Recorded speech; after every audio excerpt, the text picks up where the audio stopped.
আসলে দীর্ঘ 15 বছর ফ্যাসিস্ট আওয়ামী সরকার তাদের পেটুয়া ছাত্রলীগ বাহিনী দিয়ে অন্যান্য গতানুগতিক ছাত্র সংগঠনদেরকে ক্যাম্পাসে পুরো প্রবেশই নিষিদ্ধ করে দিয়েছিল।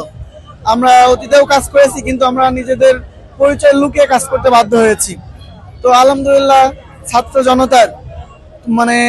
জনতার আন্দোলনের ফলে ফ্যাসিস্ট আওয়ামী সরকার পলায়নের পরবর্তী সময়ে আমরা ক্যাম্পাসগুলোতে ছাত্রলীগের পদচারণা আমরা সেভাবে দেখতে পাই না। তারা বিভিন্ন অতীতের অপকর্মে, অতীতের কুকর্মে তারা আজকে এখান থেকে পুরো দেশেই তারা বিতাড়িত, অবাঞ্ছিত ঘোষিত হয়েছে।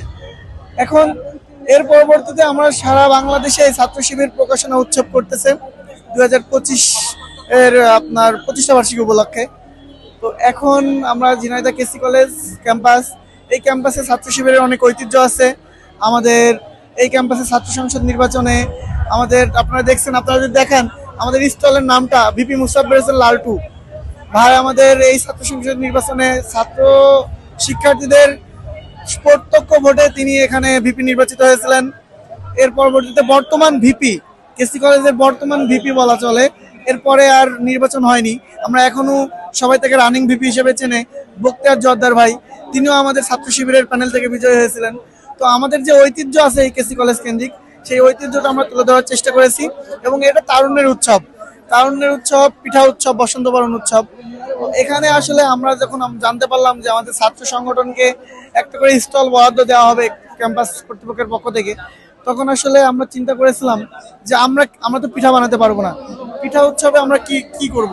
তখন আমাদের কর্তৃপক্ষ থেকে বলা হলো যে আপনাদের তো একটা ঐতিহ্য আছে, এই ঐতিহ্য আপনারা এখানে তুলে ধরবেন। আপনারা পরবর্তী দিনে ছাত্রদেরকে নিয়ে কি করতে চান, আমরা সেটাই তুলে ধরেছি। আমরা জুলাই বিপ্লবকে ধারণ করি, জুলাই বিপ্লবে অংশগ্রহণ করেছি, সেটা আমরা তুলে ধরেছি। আমাদের যে সকল বই দিয়ে অতীতে আমাদেরকে জঙ্গি নাটক সাজিয়ে শিবিরকে জঙ্গিবাদ তকমা দিয়ে মানুষ থেকে, ছাত্রদের থেকে আলাদা করে রাখার যে পরিকল্পনা ছিল, সেই বইগুলা, সেই জিহাদি বই, যে বইগুলাকে জিহাদি বই আখ্যা দিয়ে, জঙ্গিবাদ বই আখ্যা দিয়ে আমাদেরকে তকমা দেওয়া হতো, আমাদেরকে দোষী সাব্যস্ত করা হতো, সেই বইগুলা আমরা এখানে নিয়ে এসেছি।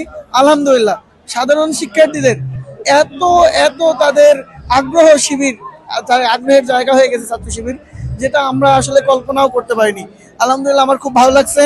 আমি আশা করি এভাবে বাংলাদেশের প্রত্যেকটা ক্যাম্পাসে, এভাবে প্রত্যেকটা ছাত্র সংগঠন তারা উন্মুক্ত পরিবেশে কাজ করুক। আপনারা একটু দেখালে দেখতে পারবেন এখানে ছাত্র দল আছে, বৈষম্য বিরোধী আন্দোলন আছে, ছাত্র অধিকার পরিষদ আছে, ছাত্র ফ্রন্ট আছে, ছাত্র শিবির, 5টা ছাত্র সংগঠনের পাশাপাশি মিলেমিশে তারা এখানে কাজ করছে।